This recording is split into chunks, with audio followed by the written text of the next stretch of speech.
हमारी पॉपुलेशन के अंदर heart attack on average in general western population से 10 साल ऑन एवरेज कम उम्र में होने लगते हैं। द नंबर वन मेडिसिन जो हमारे पास अवेलेबल है हार्ट प्रॉब्लम्स के लिए वो है रेगुलर एक्सरसाइज। एक तरह की डाइट जिसके अंदर हमारे पास सबसे ज्यादा कंसिस्टेंट एविडेंस है वो है मेडिटेरेनियन स्टाइल डाइट। और उसके अंदर कुछ इंपॉर्टेंट चीजें हैं जो मैं आपके लिसनर्स को बताना चाहूंगा। नमस्कार, आप सभी का स्वागत है हमारे आज के पॉडकास्ट में। आज हम बात करने जा रहे हैं why heart attacks happen in young, यानी कि जवान लोगों में हार्ट अटैक्स की संभावना क्यों बढ़ गई है। आपने बहुत से लोगों को सुना होगा कि 30 और 40 की उम्र में उनको हार्ट अटैक्स की प्रॉब्लम आने लगी है। तो इसी विषय में हम चर्चा करने जा रहे हैं डॉक्टर अनुराग मेहता के साथ, जो कि हैं director of preventive cardiology, Virginia Commonwealth University, USA. और thank you for joining doctor Anurag. Thank you so much doctor अनुपम।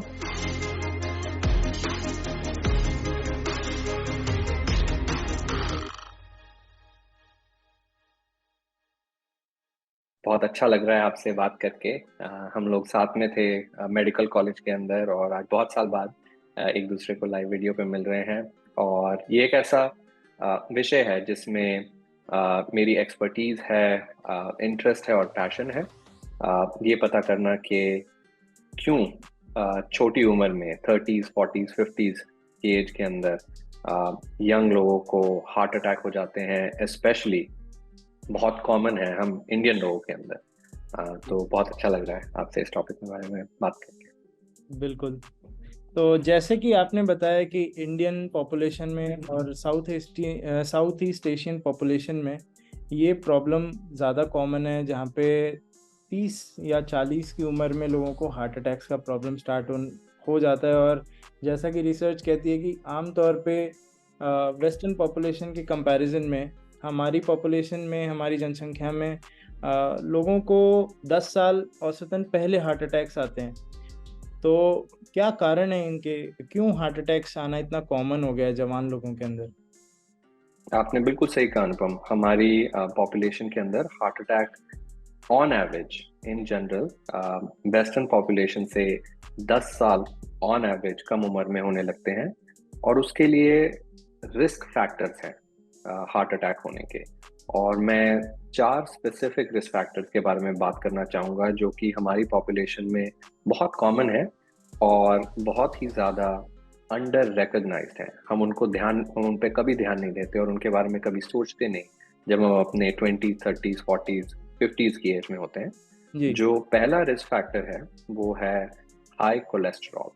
और कोलेस्ट्रॉल एक ऐसी चीज है जो कि एक तरीके का लिपिड है। तो अगर आप सोचें तो जो हम तेल यूज करते हैं अपनी कुकिंग के अंदर वो हमारी बॉडी के अंदर भी सर्कुलेट करता है।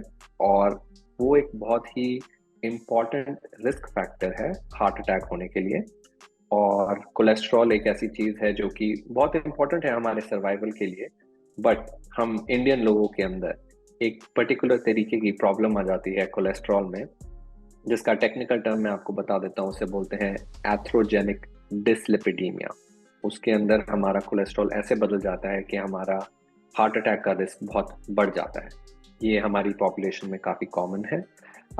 एक और रिस्क फैक्टर जो कि हम लोगों में यंग इंडियन पॉपुलेशन में हम बहुत फ्रीक्वेंटली देखने लगे हैं वो है हाई शुगर या फिर डायबिटीज।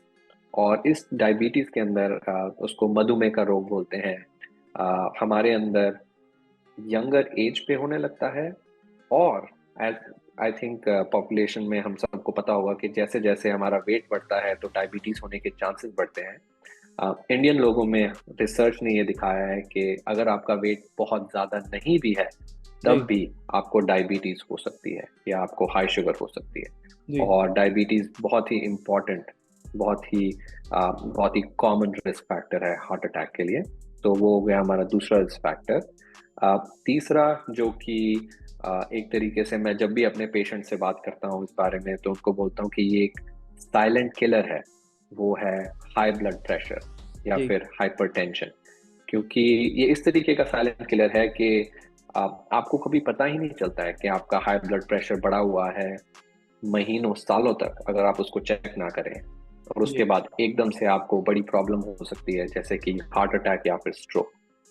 तो वो तीसरा एक इम्पॉर्टेंट रिस्क फैक्टर हम लोगों के अंदर है। और चौथा जो कि काफ़ी कॉमन है और अगेन वेरी वेरी इम्पॉर्टेंट है, वो है टबैको या फिर स्मोकिंग।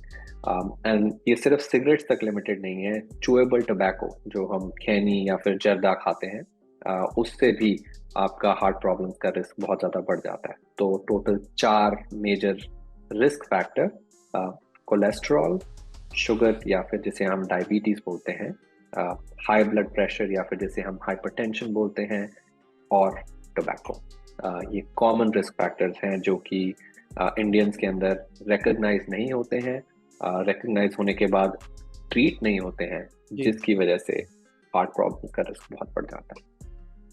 जी, आपने बताया हाइपरटेंशन यानी कि हाई ब्लड प्रेशर एक अंडर रिकग्नाइज्ड साइलेंट किलर है, जिसको कि रिकग्नाइज नहीं किया जाता। हमारा ही एक वीडियो इस बारे में पहले भी डॉक्टर सलमान के साथ हो चुका है, मैं अपने व्यूअर्स के लिए बताना चाहूँगा। और उसमें ये बात के बारे में बात की गई थी कि अबाउट 12% लोग ही अपने बीपी को कंट्रोल कर पाते हैं। अबाउट 85 टू 90% लोग या तो ध्यान नहीं देते हैं, अपनी दवाइयाँ टाइम पे नहीं लेते हैं, या रेगुलर स्क्रीनिंग के लिए नहीं जाते हैं, तो उनका कंट्रोल नहीं हो पाता है बीपी। और कई लोग हमारे पास आते हैं, हम डॉक्टर्स के पास ये कहते हुए कि मैंने बीपी की मेडिसिन इसलिए नहीं ली क्योंकि मेरे को कुछ फील नहीं हुआ, कोई सिम्टम नहीं था, मेरा हेडेक ठीक हो गया इसलिए मैंने नहीं ली, मैंने छोड़ दी, मेरे को लगा मेरा बीपी ठीक है। तो ऐसा नहीं होता है। बी बिल्कुल नहीं होता है, जी, बिल्कुल नहीं होता है। और ये एक तरह से हार्ट डिजीज की जो रूट, जो जड़ है, आधारशिला, फाउंडेशन। हाँ हाँ एग्जैक्टली, जो आधारशिला फाउंडेशन है वो ये है कि आ, आपकी नज़रों के सामने ये प्रॉब्लम है, बट आपको कभी दिखती नहीं, कि अनटिल बहुत लेट हो जाता है, जब आपको एकदम हार्ट अटैक हो रहा है या फिर स्ट्रोक हो रहा है या हार्ट फेलियर हो रहा है। तो high blood pressure, in fact sugar भी ऐसे है कि बहुत टाइम तक आपको पता ही नहीं चलता है। कोलेस्ट्रॉल भी वैसे ही है, आपको पता नहीं चलता है। स्मोकिंग इनफैक्ट के आप अगर महीनों सालों तक स्मोकिंग करते रहे, आपको कोई सिम्टम नहीं होंगे, और फिर एकदम से आपको मेजर हार्ट प्रॉब्लम। और स्मोकिंग के साथ जैसे आपके लिसनर्स को पता होगा कि lung problems are very common, जैसे कि सीओपीडी, लंग कैंसर, मुंह का cancer. Smoking is very bad आपकी हेल्थ के लिए ओवरऑल। जी, तो यदि मैं आज ये मैसेज अपने व्यूअर्स को देना चाहूँ जो पे ऑलरेडी की डायबिटीज़ पेशेंट्स हैं या हाइपरटेंशन के पेशेंट्स हैं, कोलेस्ट्रॉल के पेशेंट्स हैं, जो मेडिसिन्स पर हैं, तो आपकी क्या सजेशन है उनके लिए? वो अपनी लाइफ़स्टाइल में क्या बदलाव कर सकते हैं कि अपनी हार्ट अटैक के रिस्क को मिटिगेट यानी कि कम कर सकें? बिल्कुल, और ये आई थिंक सबसे ज़्यादा इम्पोर्टेंट चीज़ है जो मैं अपने पेशेंट्स के साथ हर रोज़ डिस्कस करता हूँ। पहली चीज़ जो मैं अपने पेशेंट्स को बताना चाहता हूँ और आपके लिसनर्स को भी बताना चाहता हूँ कि अ, आप अपनी हेल्थ की ओनरशिप लें। जी, ये आपकी लाइफ है, आपकी हेल्थ है, और ये मेडिकल प्रॉब्लम्स ऐसी चीज़ है जो बहुत कॉमन है। इंडिया के अंदर जैसे कुछ लोग, जैसे मेरे पेशेंट्स हैं जो इंडिया से यहाँ मूव किए हैं यूएसए के अंदर, और मैं उनका ख्याल रखता हूँ एज देयर डॉक्टर। हमारे कई बार सोच विचार ऐसे होते हैं कि हम इन कंडीशंस को नज़रअंदाज कर देना चाहते हैं। हम चाहते हैं कि हमें कभी ऐसा लेबल ना लगे कि ओ मुझे डायबिटीज़ है, या फिर मुझे हाई ब्लड प्रेशर है, मुझे शुगर की बीमारी है, या मेरा कोलेस्ट्रॉल हाई है। ये चीज़ें इतनी ज़्यादा कॉमन हैं कि आपको इनको पहचानना चाहिए। और मोस्ट इम्पॉर्टेंटली डॉक्टर अनुपम, इनके लिए अपने रेगुलर डॉक्टर के पास जाकर स्क्रीनिंग करवानी चाहिए। और स्क्रीनिंग में अगर ये प्रॉब्लम आइडेंटिफाई हो जाती है, तो आपको ये अंडरस्टैंड करना चाहिए कि ये आपका एक तरीके से आपका काम है कि आप अपनी हेल्थ का, अपनी बॉडी का ख्याल रखें, और जो आपके लिए सही ट्रीटमेंट्स हैं उनको लें। तो दिस वुड बी एक डायरेक्शन जिसके अंदर से आप अपना हार्ट हार्ट की प्रॉब्लम्स का रिस्क बहुत कम कर सकते हैं। दूसरी चीज़ जो मैं आपके लिसनर्स को बताना चाहूँगा कि रिसर्च के हिसाब से अगर देखा जाए पिछले 50 में भी 75 साल के अंदर, द नंबर वन मेडिसिन जो हमारे पास अवेलेबल है हार्ट प्रॉब्लम्स के लिए, वो है regular exercise. There is absolutely कोई डाउट ही नहीं है इस बारे में कि द बेस्ट थिंग जो आप अपनी हार्ट की हेल्थ के लिए कर सकते हैं वो है रेगुलर एक्सरसाइज। और मैं इनफैक्ट अपने पेशेंट से, मैं अपने पेरेंट्स से भी यही बात करता हूँ कि स्टार्ट स्लो, कि धीरे से चाहे आप वॉक लेना शुरू करते हैं, कि आप हर रोज दिन के अंदर आधे घंटे से 1 घंटा वॉक से शुरू करते हैं, आपकी जैसे बॉडी अलाउ करती है तो आप जॉगिंग करना शुरू कर सकते हैं। कुछ लोगों को मैं जानता हूँ जिनको स्विमिंग, aquatics में बहुत मजा आता है, क्योंकि वो आपके जोड़ों के लिए अच्छा है। सपोज जैसे हम ओल्डर होते जाते हैं तो जोड़ों में दर्द की वजह से आप जॉग नहीं कर पा रहे हैं, रन नहीं कर पा रहे हैं, तो इनको हम लो इम्पैक्ट एरोबिक एक्सरसाइज बोलते हैं, जी जैसे कि स्विमिंग। तो आप वो कर सकते हैं।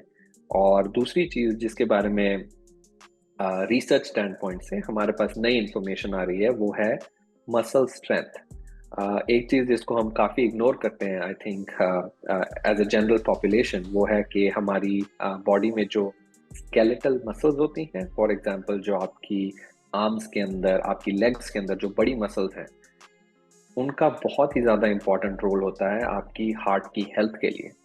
तो आप अगर हल्के वेट्स भी लिफ्ट कर सकते हैं या फिर सिटअप्स कर सकते हैं, अगर आपकी बॉडी अलाउ करती है पुशअप्स कर सकते हैं, उससे भी ओवर टाइम आपका एक टेक्निकल टर्म है मेटाबॉलिज्म, इम्प्रूव होगा। आपके risk factors for heart problems कम होंगे, इम्प्रूव होंगे, एंड आपके chances of having heart problems improve कर जाएंगे। जी, आपने बहुत काम की एडवाइस दी डॉक्टर मेहता।